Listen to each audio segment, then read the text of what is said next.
Hey you guys, welcome back to Poor Man's Speed Shop. On this episode, I'm going to show you guys how to change the carburetor. It's relatively easy, but as you guys can see, if I put carburetor's off. Never mind the wiring and the yellow coil and all that BS, but you see the carburetor's off. So we'll shut this down. Now, here's the carburetor we took off of it. Never mind, that's rotor for the Mustang. But here is the carburetor. Let me see if I can hold this right. Here's the carburetor we took off of it. Edelbrock. It's a 750, I do believe. There's the numbers. It is a 1407, which I'm pretty sure is like a 750 or 700, something like that. And ready for this? The glorified Demon 750 double pumper. Oh, I love the way these things look. They look just cool.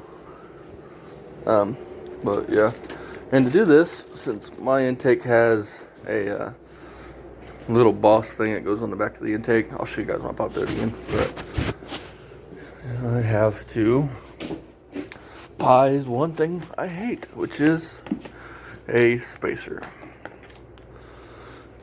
I do not like these. I think it's a leak waiting to happen, but I have to use one. And then some other things we picked up at O'Reilly's. Trigger, which is like 20 bucks, which isn't that bad. A gasket. A Wix oil filter.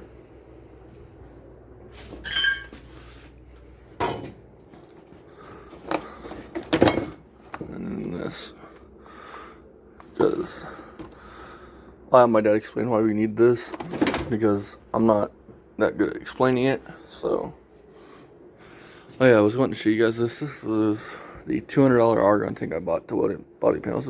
I think I leased it 200 bucks for the tank for 3 or 4 years, and then it's 40 bucks to fill it at. My phone couldn't focus. AWG. Never mind the dirt bike. But I also have a 750 vacuum secondary Holly that I want to try out that I bought. Just in case you guys haven't met my uncle here. This is my uncle. Uncle Count Jacula. Dun, dun, dun. But yeah, I'll give you some details on this carburetor here. This carburetor right here, I paid 200 bucks for with the fuel log, and I had to drive about an hour away. Never mind these parts here. Never mind this part here. That's for a future video. That's for a future video. It is going on the black truck out there, but these towels and shit on. Alright, never mind the mess on the top of my toolbox. I've been working, and I've been working and I haven't yet had a chance to clean the garage yet. I've got these fittings here. He gave me this box of shit. Well, these lines, I mean, this is fittings for the Indian line on the black truck. And they gave me this Holley regulator, which is a non-return style. Gave me this, and then these lines. But yeah, I bought that stuff. What else have I got? Oh, for the dart here, I have bought a cam for it. But it won't be here till March, they said, so I don't know. Never mind this. You should know, you guys seen that. It's the trunk stuff. But once I get the cam, I do have to figure out the balancing situation for the engine, because because a 318, which is what the little flex plate thing I got for this, it's for a, like I said, 318, and it's not bounced as the same. I can't remember if it's internally or externally bounced. The 318 I'm pretty sure is internally, yeah, 318 is internally balanced, and 360 is externally balanced. So yeah, I have to figure that out. This carburetor here, not the Demon, the Edelbrock, I know for sure it's a good carburetor. It works just fine. I mean,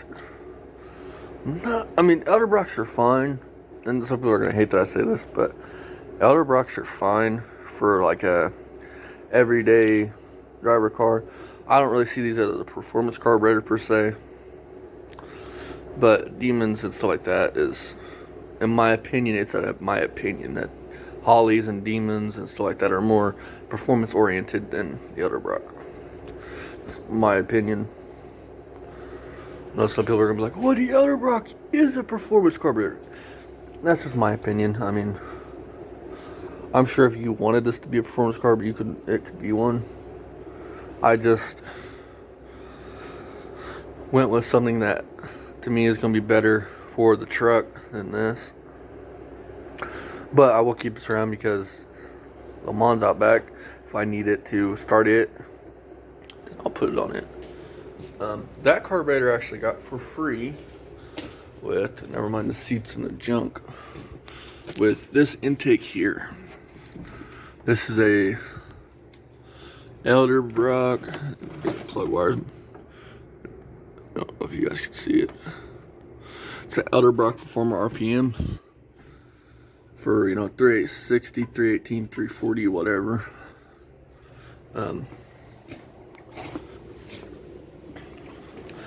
I got it when I worked on a customer's vehicle. I was putting a 318, supposedly built 318, which, again, my opinion, I would start with 360.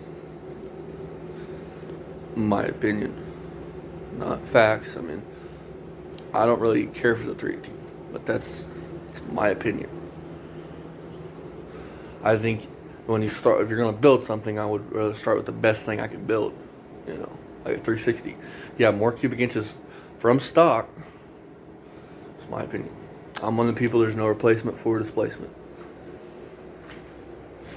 But anyways, I got that for free. A couple other things. I'm gonna build a 340 for this car eventually for the Dart because I want a 340. Just because I think it'd be cool to make a 340 clone out of this car. But, well, whether I'll ever do that or not, we shall see. But anyways, that's the intake I plan on putting on it because it's, I don't want to call it necessarily a high-rise, but it's a little bit bigger than most. I'll pause you guys and I'll get it out. You guys can. As you guys, here's the intake. It is a Edelbrock Performer RPM. Somewhat of a high-rise intake,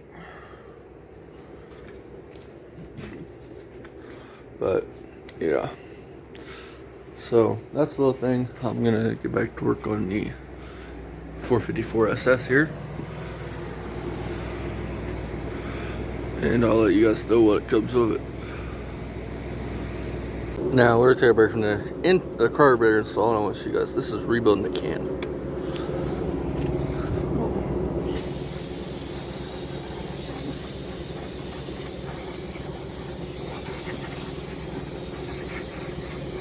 I mean, this thing, these really need to be rebuilt. See the springs and shit, they're all crusty. I mean, I had to go through this whole brake system. But you guys will see that on a future episode. Alright, you guys, this is considered a carb spacer. What it does is it moves your carburetor up. Now, the reason I have to use one of these is because this port here, this isn't how it's going to be ran now, but this goes to your transmission, this goes in here, and I think that's what tells your transmission to shift. Well, the carburetor, the Demon carburetor, its fuel log or fuel rail goes here, interfered with that. So these are called, let me get away from the intake, because if you drop something down the intake, you're going to have to be pulling this whole top end apart. These are called carb studs, in case you're new to fucking with carburetors. The point of these is, well, to retain your carburetor, or in our instance, we need longer ones because we're moving the carburetor up, so we need these. So I'll get those in.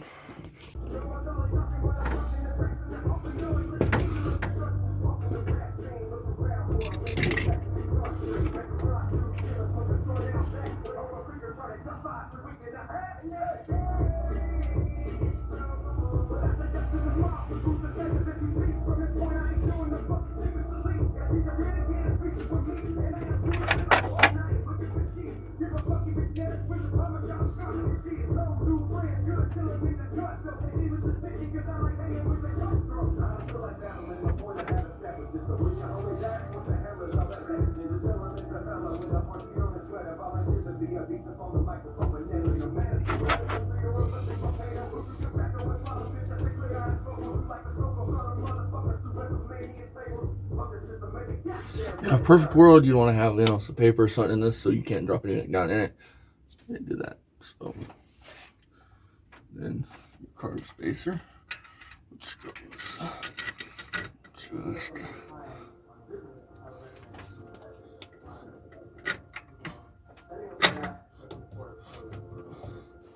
like that.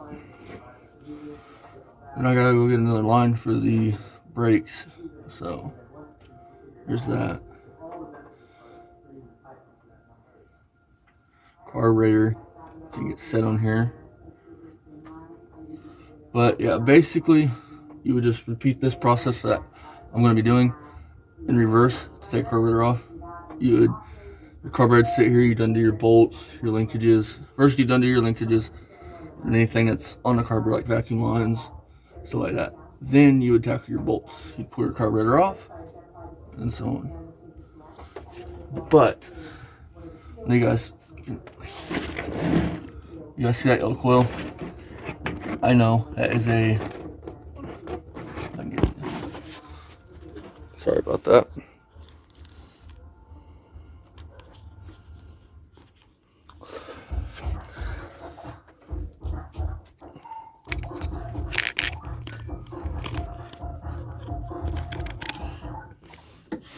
But that is either a Dodge coil. It could either be a Dodge coil. It's an old style coil. It doesn't have a male end. It's only got a female end on one end. But I have to buy the right coil for that distributor. So, haven't done that yet. But, yeah. Oh, and by all rights, you might want to put some Loctite on these. I didn't do that because I don't have no Loctite, so I don't know if you'd want to do that or not. I personally don't think it matters.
So basically here we are. The carburetor is on.